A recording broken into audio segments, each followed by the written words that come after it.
पहिले पार्श्वभूमी आपण लक्षात घेतली पाहिजे की निवडणूक मध्ये मतदान करणं कोणत्याही निवडणुकीत हा मूलभूत हक्क नाही, तो केवळ कायदेशीर हक्क आहे. आणि नोटाचा जो अधिकार आहे, नॉन ऑफ द अबव किंवा यापैकी कोणी लायकीचा नाही, हे मतदान करण्याचा हक्क सुद्धा कायदेशीर हक्क आहे. त्या कायदेशीर हक्कातला एक भाग आहे वोटिंग करण्याच्या, तो मूलभूत हक्क नाही. तो अभिव्यक्ती स्वातंत्र्याचा भाग आहे का, मूलभूत हक्क आहे का, याबद्दलची याचिका सर्वोच्च न्यायालयात प्रलंबित आहे.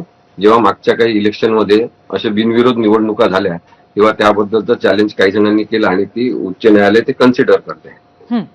आता सगळ्या कायद्यांमध्ये आपण पाहिलं की खासदार व्हायचं असेल, आमदार व्हायचं असेल, नगर परिषद सदस्य व्हायचं असेल किंवा नगरसेवक व्हायचं असेल कॉर्पोरेशनमध्ये, महानगरपालिकेत, तर सगळ्यांमध्ये एकच लिहिलेलं आहे की इलेक्टेड रिप्रेझेंटेटिव्ह लोकांचा हा खासदार होईल, आमदार होईल किंवा नगरसेवक होईल.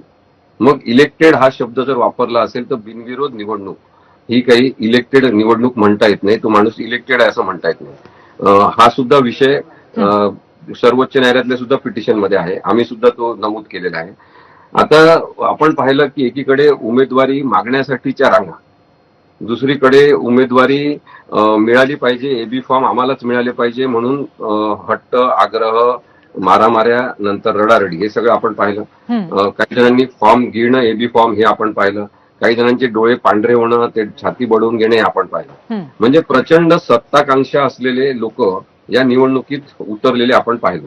मग आता एवढ्या मोठ्या प्रमाणातली जी सत्ताकांक्षा आहे ती अचानक एका दिवशी जेव्हा उमेदवारी अर्ज मागे घ्यायचे आहे त्या दिवशी अचानक अशी कोणती प्रेरणा यांच्यामध्ये निर्माण होते की सगळे उमेदवारी अर्ज मागे घेतात.